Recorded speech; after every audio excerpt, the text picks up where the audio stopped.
David, one of the biggest decisions the Chargers have to make in the 2022 offseason is what to do with former first-round pick Mike Williams, who just had his biggest season of his career in a contract year. But are the Chargers going to put up the money?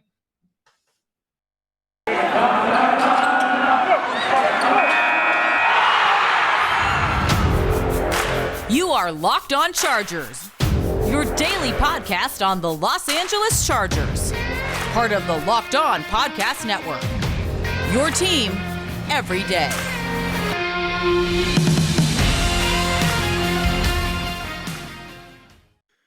What is up, and welcome into the Locked On Chargers podcast. I'm your host, Daniel Wade, joined as always my co-host, David Drogemeyer. And today's episode is brought to you by OnlineGambling.com, the place to be for all the latest gambling news and tips throughout the NFL playoffs. Visit OnlineGambling.com/NFL to get the edge over the competition during this year's playoffs. All right, David. Well, before we get into things, if you guys want to make sure you never miss a show, make sure to go subscribe to the new Locked On Chargers YouTube channel and follow the show for free on all platforms. But we have a lot to get into today because we're going to get into some voicemails. We know we've been promising you guys some voicemails, and we have a great one to kick things off on what to do with Mike Williams. Do you give him that almost $19 million for the franchise tag? Do you give him the multi-year extension?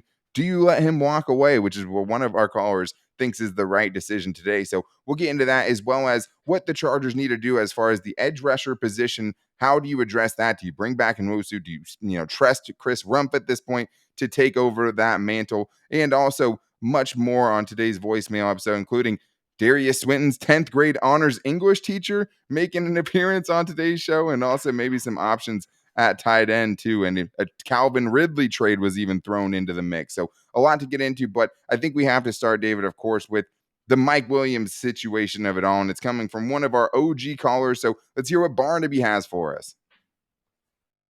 This is Barnaby from the 805. And I have a thought that why don't we let Mike Williams walk?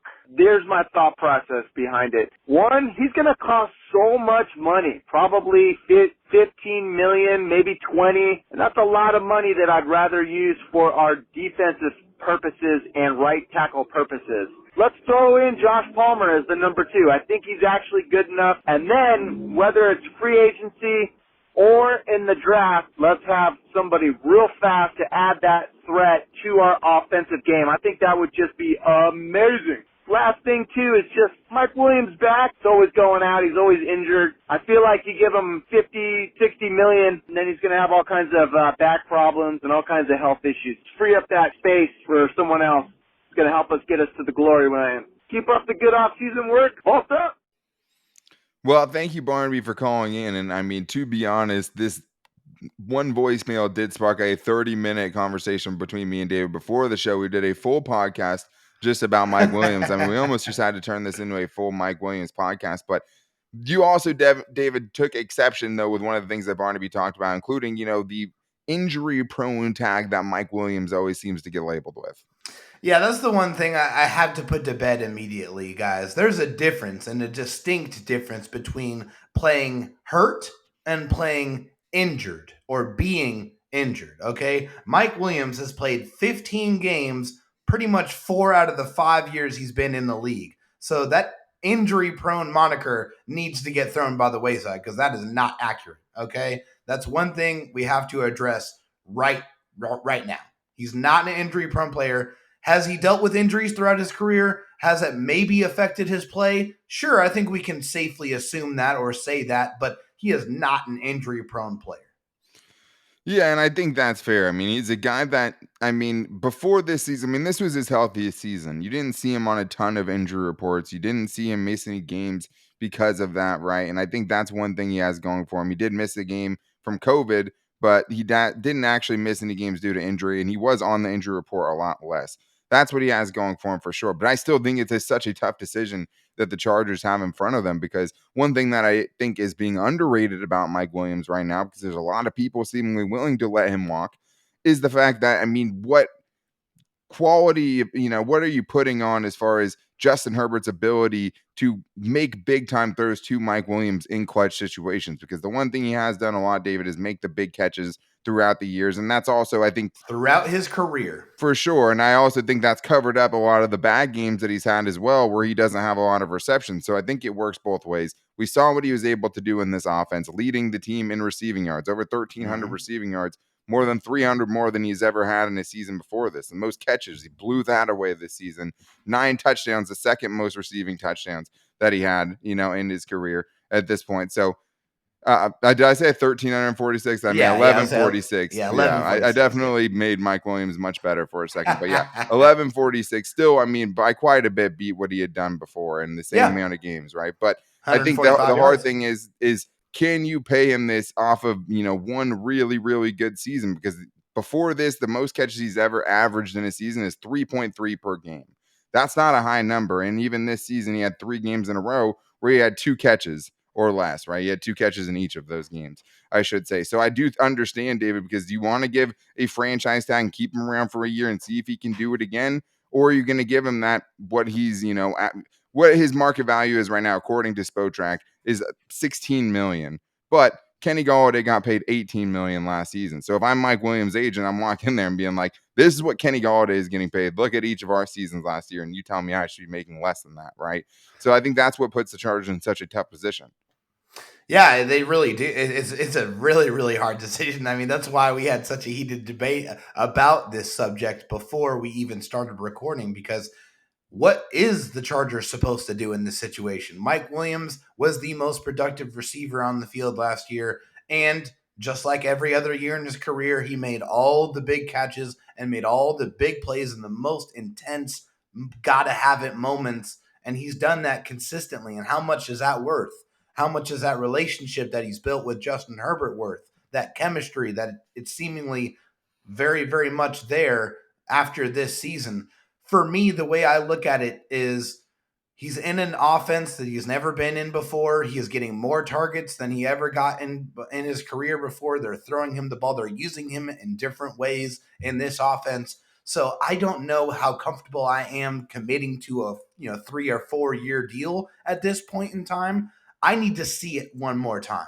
He's still young enough to where you can get away with that. You franchise tag him now. Obviously, you do that at the possibility that he may not like that and he may hold out and not play at all, and then you're not getting anything out of that franchise tag. And yeah, it's a big hefty amount, around 18 or 19 million of guaranteed money for that 1 year. Projected, But yeah. yeah, projected, right? We don't know exactly what it's going to be, but I think you take that chance because at least if he goes out there and he does it again, or he explodes even more, 1,500 yards and 15 touchdowns, if he does something like that, then he really, I think, shows and demonstrates like, hey, I think now I've showed you year over year that I can perform. And I think that's the biggest thing. Is the question about Mike Williams is, can he be consistent? Can he do this year in and year out? And that's an impossible thing to learn in 1 year, right? Because this Yeah. was the outlier season for him. He had a season with a lot of yards, 1,001, a season with a lot of touchdowns, 10 receiving touchdowns, but they were in different seasons. He had an awful rookie year when dealt with a lot of injuries. It's been up and down. And I think it's just, can you pay him $18 million and Keenan Allen $20 million, right? Because that's the other thing, and pay those two receivers and still build out the rest of your roster and still fix the defense. Because yeah, Barnaby, I mean, you would love for that money to go towards fixing the defense and helping you get a right tackle potentially and all those things. But like, are we so sure that a Josh Palmer can come and step in and make up 1,146 receiving yards in a year and make up 9 touchdowns that Mike Williams had? Like, I think you would have a much bigger season than he had his rookie year if you thrust him into that role. But I don't think it looks the same. And I don't Yeah. know if you necessarily, they don't bring the same things to the table. It's just, No. are you willing to pay Mike Williams 16 to 18 million dollars potentially, knowing his shortcomings, knowing he's not going to be an elite separator, knowing he's not going to always be open, knowing that a lot of, his big time plays might have to come from jump balls down the field or blown coverages, because he had a fair amount of that as well set up plays where he's running wide open down the field, And right? how much better is Mike Williams with Justin Herbert throwing him the football? Right, and that's another thing you always have to weigh. So, like, this is a really tough thing to do. I mean, I just don't know what the replacement is. Like, I think you obviously still need a speedster and all of those things, but that wouldn't necessarily take away what Mike Williams brings to this offense. I mean, you could have both of those things coexist because they bring totally different skill sets. If you bring in that guy who can get the catches and your yards after the catch, right? And that's one thing they really don't have at all right now, is that guy that can be explosive after the catch and take the top off the defense. And there's not a lot of those guys out there that can do both. That's not always an easy position to fill. No. But you could definitely have both of those, and it's not like they would be stepping on each other's feet because they just bring different things to the table. So Right. there's a lot of things you Different have to tools in factor your into this. toolbox, as Joe Lombardi likes to say. Yeah, and I mean, having that extra $18 million doesn't necessarily automatically build you a right tackle and a good defense. Like, it's obviously a huge chunk that could go towards a lot of things. It's all about what you do with the resources that you have. We've seen plenty of teams throw a exorbitant amount of monies at different players and just fall flat on their face. So just because the Chargers have all this capital does not guarantee that they're going to use it the best way. Well, and I think both of us think that Mike Williams will be back, just knowing how they feel about him. Oh, yeah, and the knowing organization the loves season. Mike, and I think Right. that's one thing people need to remember after what Brandon Staley said about Mike, what Tom Telesco said about Mike. The Chargers love Mike Williams, so I think that definitely has to be understood as well. And he was a huge part of one of the most efficient offenses in the league this year. And it's not Yeah. saying that somebody else couldn't do that and maybe improve this offense at all, but it's hard to just automatically say, hey, they let him walk. They can bring in somebody, in Allen Robinson in free agency potentially, right? Or a Yeah. DJ Shark, and he's going to imitate that production. So Right. I think that's just the hardest thing to do, is to decide how much you're giving this guy, knowing what his track record is and knowing that 4 seasons out of 5 were inconsistent. He's had So one I good said season. franchise tag, right? Right. What do you say? What is your decision? If you're making that choice, what are you doing? I mean, there's a number obviously that I would like. I mean, I think if you could bring him in, obviously like $14 million under the market value, you would do that. But he's not going to take that realistically, nor should he Yeah, potentially. unless he gets, 60, 70, 70% guaranteed. But you also don't know what you have to let him get to free agency, right? And also, but other teams have a chance to really jack that number up if you want to see if you can land one of those other receivers, because I don't think Devontae Adams is walking through that door. So I think that's always the tough thing to do is to make these decisions. That's why you get paid the big bucks, Tom Telesco, right? Because it is a tough thing to do, and I think they will end up bringing it back. For me, if I had to pick one, I'd probably say franchise tag and just see one more season at that 19 million and know that it's probably going to hurt my ability to build the roster this year, but it's not going to take a lot away from an offense that doesn't need much help. And I think that's kind of where I would land on it. But we've gotten very carried away, and this almost turned into the 30-minute argument we had before the show. So we have many more voicemails to get into. So coming up next, we'll talk about a potential Calvin Ridley trade, which would happen maybe in a post-Mike Williams world, and we'll get into that coming up after this. But I do need to tell you, all Charger fans, about onlinegambling.com, because it's the one place that I go before I place all of my bets. We're all looking for an edge these days, and I'd like to thank onlinegambling.com for sponsoring today's podcast, because if you don't know already, Online Gambling is a website dedicated to giving bettors the edge throughout the playoffs. They're providing you with the best NFL tips, news, and more to make you the most informed bettor that you can be. And right now, there's a lot of games going on this season, guys. I mean, coming up this weekend that are going to be huge. I mean, how many great games do you have and so many good games to bet on? Go to onlinegambling.com so you guys can get in there and get the best advice, because, I mean, you have Rams, Buccaneers this weekend. You have Chiefs, Bills this weekend. You also have other great games like Packers, 49ers. So I don't know what's going to happen. I mean, if the Titans, I would say Bengals over Titans at this point, not knowing what from Derrick Henry, if I had to pick an upset this week. But you guys can go to onlinegambling.com and check out their picks for this weekend and make sure you're making an educated guess before you put your money down. So make sure you visit onlinegambling.com/NFL for all the latest gambling news, tips, and info to beat the odds and give you the edge throughout the playoffs. Remember, onlinegambling.com/NFL to make the most out of this year's playoffs. All right, David, well, stop me if you heard this before, but me and you got carried away talking about something. I knew we should have made it like 2 segments. It's almost like we're podcast hosts. And we'll revisit the Mike Williams thing, and we should have given more time for it. But we do love have to a lot of. talk. Well, the other thing is too is that we just have a lot of voicemails. We know you guys have been putting your voicemails in, and we want to get to them. Thank you, guys. We have another OG caller on this one. We had a lot of first-time callers on today's show as well, but we do have somebody that's called in and supported us for a very, very long time. That's Zach from Florida. So let's hear what he asked for us this week. Guys, it's Zach from Florida here. So I wanted to know, what would you do with the opposite Joey Bosa as the other edge? Would you maybe have Chris Rumpf be the starter next year? would you look for somebody in free agency, maybe like a Hassan Reddick or Chandler Jones to fill that spot? Would you bring back Uchenna Nwosu to get that spot? Or maybe would you go in the draft and try to get someone? One name that stood out to me, definitely from looking at highlights, is Demetrius Taylor, who is from Appalachian State. And I feel like he could be someone that you could put in there and maybe see if he has any impact. Would just love to know your thoughts, and go Bolts. Yeah, I mean, this is another tough question. I don't think there's one right answer to it. And we won't talk specifically about the draft picks, but obviously the draft is going to be a place where the Chargers, I think, need to invest and need to invest early on, at edge defender, especially with some later picks. If there is a guy you really like, if you want to take, all those 6th and 7th projected compensatory picks to go up and get your guy, I'd totally be good with that. If the right guy's there in the first round, I'd be good with that being a position they add to as well, just because it is such an important position. I don't know if there's any guys I would want at 17 that realistically could fall to them. But I think the other parts you bring up first, Chris Rumpf is not the guy next year. I mean, I think it's just way too soon. Not ready yet. He When doesn't you have just enough can't, weight. it's so risky to put that much on him, right? Like you can't go Yeah. into the season with your main 2 edge rushers being Joey Bosa and Chris Rumpf. You just can't responsibly do that on a defensive Yeah. front that didn't get enough pressure as it is. They're going to run So at him all day long because he's not there yet. He doesn't have that body, that size that Yeah, you're and you're looking just talking, for yet. physically.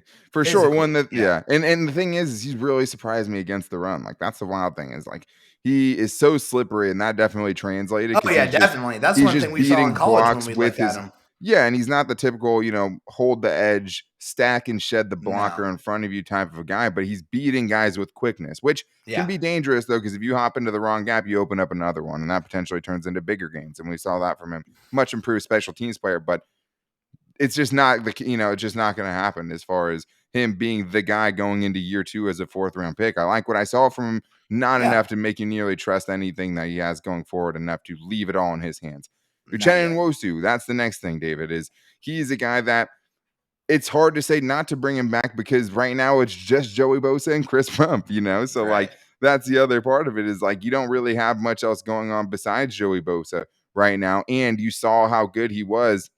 There's a couple concerning things, though. I mean, obviously, what is the price? Because out of all the Chargers contracts, he's the one that might confuse me the most because I Mhm. don't know what the market's going to say about a dude who has 15 career sacks and had 5 sacks last year. Because there's a lot of guys that put up flashy, 9 sacks, 10 sack seasons out of nowhere, but he's never had more than 5. 5 was his career high. He had 4.5 last year and almost half of the snaps because he wasn't playing nearly as much and still almost hit 5 in 2020. So, like, this is a really tough thing, David, because it's hard because you kind of need him back, and he had his best game of the season, his last game, and you saw how well he fit in Brandon Staley's season, but it was still too inconsistent, and there just still wasn't enough pass rush with him and Joey Bosa being the main 2 dudes. Yeah, I think just based off of what Brandon Staley has said about Uchenna Nwosu, he basically said, "Hey, that's our kind of player. That's the guy we envision in our defense on the edge. He's physical. He can play against the run. All of those things have really led me to believe that the Chargers are definitely going to bring him back because you saw already what Brandon Staley's footprints or fingerprints were on the first offseason additions and the draft picks. It was all over the place. It was Brandon Staley's fingerprints all over the place. So I expect that to continue in this offseason. So based off of those comments, and I think he's gotten better. He's gotten better in this defense. He's got more comfortable towards the end of the year. He really started to flash and really started to make plays. And I think, going into this second year and however long they decide to sign him, I think he has the potential to get much better. Yeah, and I think it's Uchenna and Nwosu and some. Like, and that's Yes, not the and end. some. Oh yeah, it's not the That's the only thing. important. That's the important part of it. Because like I think Yeah, you could bring in, keep him maybe like I don't know what that contract's gonna be. Maybe 5 or right. 6 million a year, but like maybe kick the tires on Von Miller, right? See if he's willing Yeah, to switch teams in the same town. I don't think it's necessarily going to happen, but I'd be hugely interested seeing how fresh he's looked in the playoffs this year and a guy that's worked under Brandon Staley, right? Then you do yeah, have the Hassan Reddicks. You do have the other guys out there that we've already yeah. talked Emmanuel about. Ogba, like Right. I picked out the other day. Exactly. So that it's tough, but I think it's Uchenna and Nwosu is the answer and some because I Yeah, just don't know how you would Uchenna let him go. plus. Yeah, Yeah, and I think he showed a lot as a run defender, which is saying a lot given the Chargers were one of the worst run defenses in the league. But let's sneak another one in here, and I mean, no better one to sneak in than actually getting a guy who was Darius Swinton's 10th grade honors English teacher. Hi, this is Jim from Virginia Beach, longtime Chargers fan dating back to Lance Allworth in the mid-'60s. Was also the 10th grade honors English teacher of Darius Swinton. And Darius had a solid B-plus average for me. I was just wondering what he did to earn a failing grade for the Chargers as special teams coach this year. Seemed like once he had some specialists to coach, he did pretty well with them. And I don't think he was coaching the defensive line or taking the ball out of Justin Herbert's hands on fourth down from deep in our own territory. Just wondered what you guys had to say. Well, Jim brings up a lot of great points, and I mean, a lot of stuff that was echoed in our reaction to Darius Swinton's firing, and I think it's more than fair. Me and David talked about it. Like, in a vacuum, if a special teams coordinator gets fired and he has the 28th ranked special teams unit, nobody's batting an eye, right? That seems like a needed change, but we did also see how much that unit improved, David, and I think that's why it was a tough pill to swallow, because he took over a historically bad unit with players who had never played in the NFL for the most part, as far as the guys he was given to play special teams, a lot of rookies. And you just felt like it was going in the right direction, which is why it was surprising. Yeah, I just feel like he was the leader of the island of misfit toys. I just think he did the best he could with what he had, which was a lot of inexperienced young players. Some guys had never played special teams before in their life. So I think he did the best he could. And I agree with Jim. After they got Andre Roberts and after they got Dustin Hopkins, that unit definitely got much, much better. There's no question about that. And personally, I think it was a little bit quick to pull the trigger on that situation. I would have liked to see Darius Swinton get another opportunity to get another year with more people that are probably going to be better suited at attacking improvement on that unit. But at the end of the day, the NFL is a results-based business, and unfortunately, 28th in the league is just not good enough. It's better than the years before, but Brandon Staley is not going to settle for 28th in the league, and so he's going to take this opportunity to get somebody else in there. But I feel like if Brandon Staley wants this unit to really improve, he really needs to get the type of guys that are going to allow that improvement to take place. I just love that we have, Darius Swinton's 10th grade English teacher throwing some shade at Brandon Staley in here as well, kind of saying, hey, Brandon, he's doing a pretty good job once he actually got some good players to play with, which is the fairest argument you could give for Darius Swinton, because they were a lot better and just kind of, had a bad last game of the season, which is, not obviously a good look. But we have more voicemails to get into, and we're going to squeeze as many as we can because we appreciate you guys calling in and adding some content to the show. So coming up after this, we're going to talk about a potential Calvin Ridley trade that I told you was going to be this segment on accident. That's coming up next, as well as a couple potential tight ends that the Chargers could think about bringing in free agency. And we'll get into that coming up after this. But first, I need to tell you guys about TurboTax, because people think unusual circumstances mean complicated taxes. But for TurboTax Live experts, that's what makes things interesting. Maybe you inherited a condo and are renting it out, or maybe you're getting paid in crypto and aren't sure how it's taxed. For TurboTax Live experts, an interesting life can mean an even greater refund. Luckily, TurboTax Live can match you with the right expert who has experience in your unique situation and can answer all of your tax questions right from your phone or computer. They can even take care of the whole filing process for you so you don't have to do it. So whether you launch your own startup and are working multiple jobs and juggling multiple incomes, an experienced TurboTax Live expert can help you during the entire filing process, or do your taxes for you from the start to finish so you get the tax deductions that you deserve. Visit TurboTax.com to learn more. You do your thing. They've got your taxes. Intuit TurboTax Live.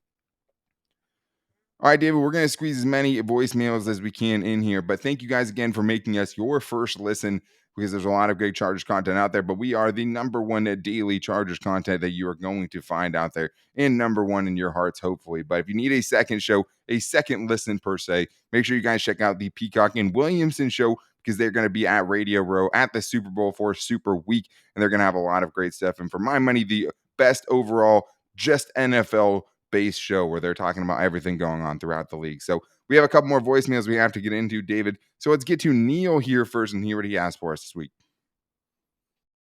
My name's Neil from the South, but I'm a big Chargers fan. I want to know y'all's opinion about potentially trading for Calvin Ridley. and if that's possible. Just throwing that out there. Well, let me just start by saying he's a very unique situation, right? Because he missed games and had to step away for, mental health reasons. And that's such a tough thing because, like, for me specifically, and I know people have a lot of takes on it, like, I get it. He stepped into a huge role with Calvin Ridley, and I'm not trying to, suggest I know what was happening with him. But from the outside looking in, you can see how that would be a pretty stressful situation when you're forced into being the dude and you have all these expectations coming off of a giant season where he had 1,374 yards in 9 touchdowns. I mean, that's better than Mike Williams' best season, right? That we just talked about, and the one season he just had. But then you go look at this season, David, and it's 6 games, 31 catches, or 5 games, 31 catches, 281 yards, averaging less than 10 yards per catch.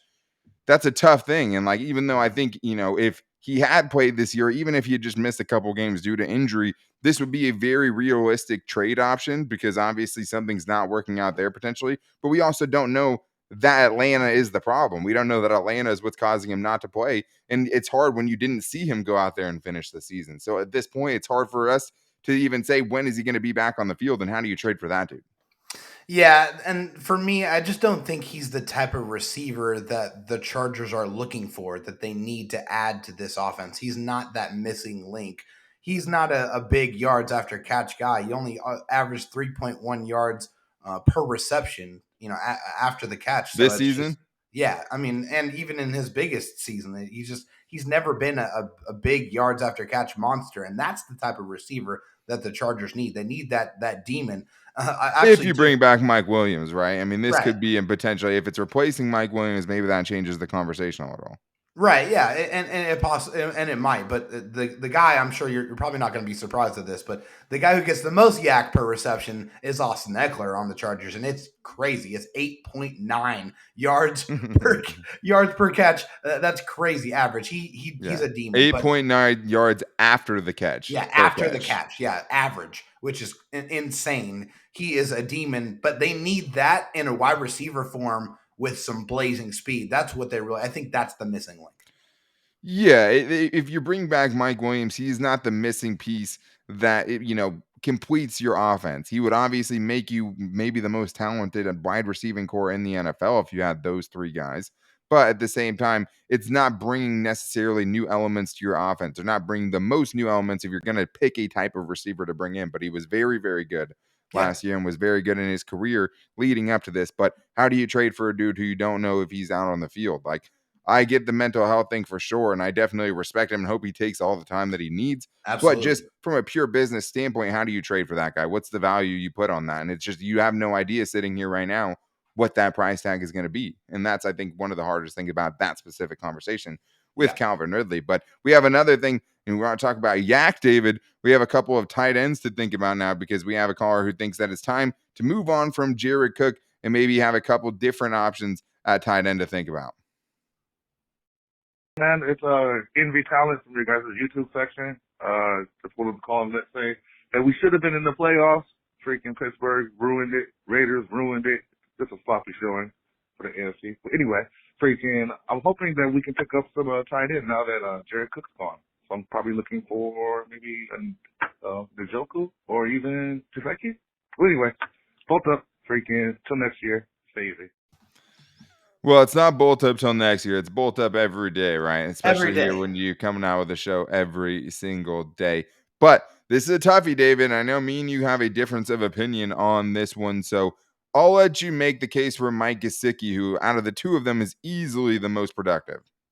Yeah, for Mike Gesicki, I mean, this guy who, you look at his numbers and they stick out a little bit. 73 catches, 780 yards, 10.7 yards per reception. But the thing I think that kind of is a little bit sore on that is only 2 touchdowns last year. But also, I think you got to consider who was throwing him the football and the type of offense that they were in. It was Tua Tagovailoa, and it was a lot of short, a lot of quick throws. Get the ball out of your hand quickly, a lot of boundary throws, not a lot of explosive passing plays.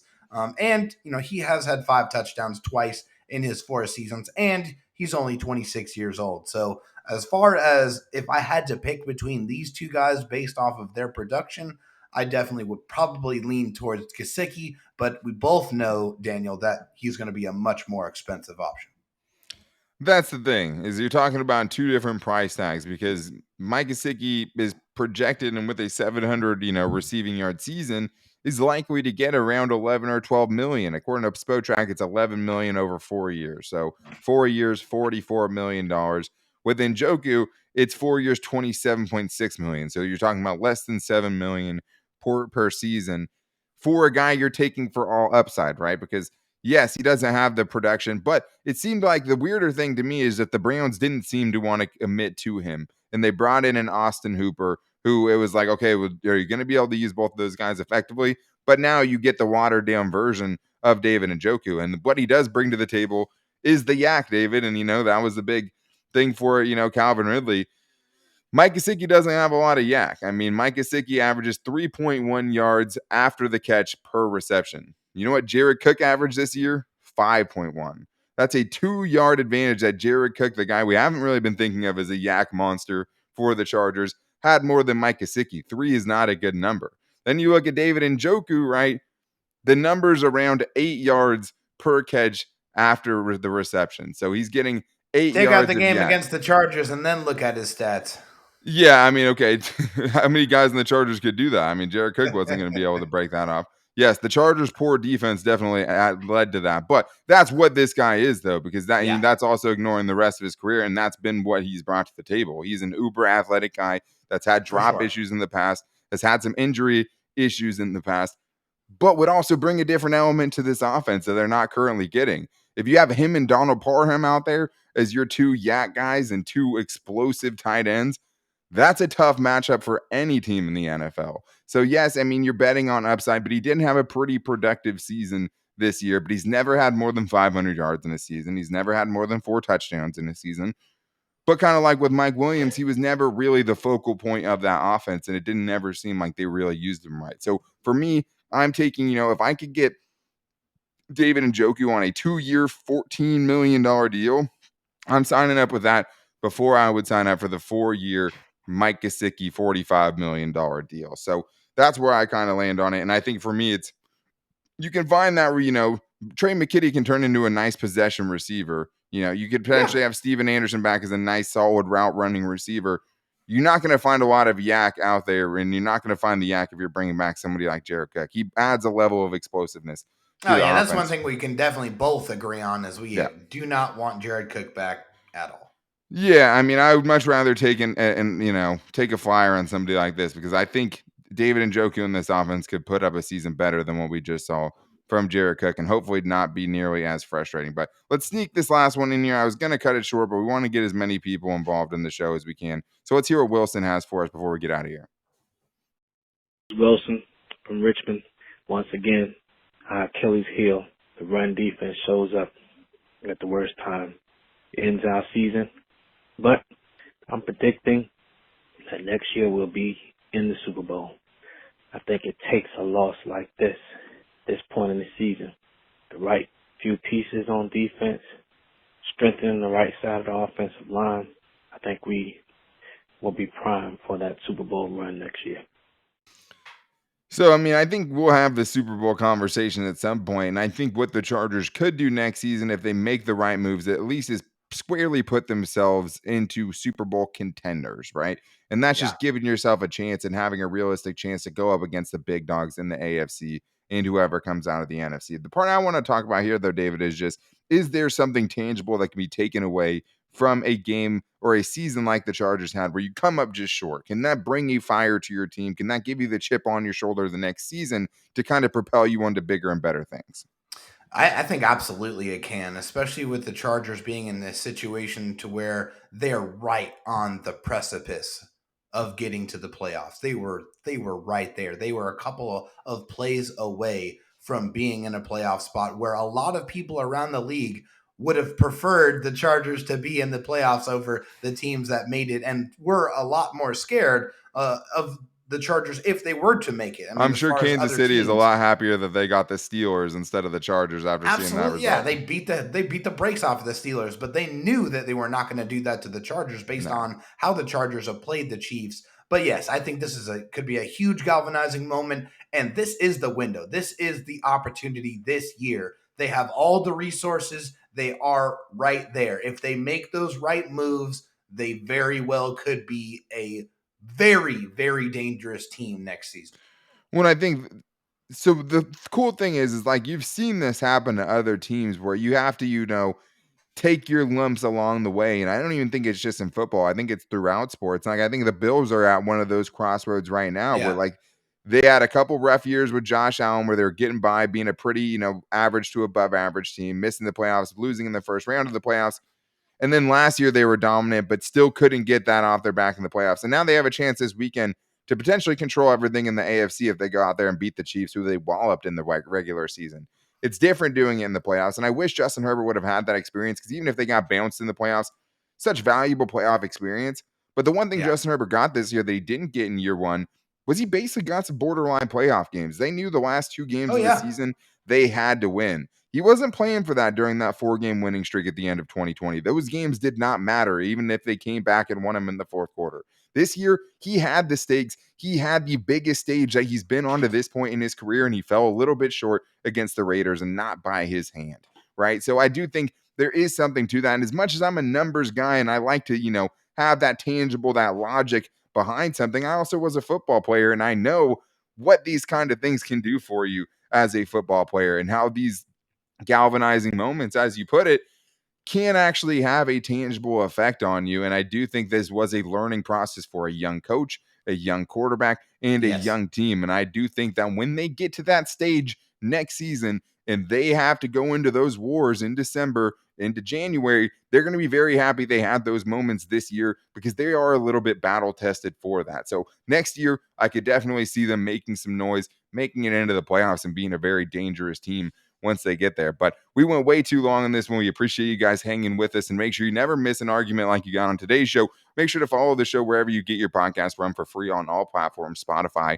Apple Podcasts, Google Podcasts. And you can also subscribe if you're watching on YouTube right now to the channel because we love all you guys' support on there. And we're obviously getting some new voicemails from new voicemail people because of the YouTube channel and that different audience. So we appreciate you guys all, but thank you again for listening and making us your first listen. You can also find the show on all of our social media. You can find the show on Twitter at Locked On LAC.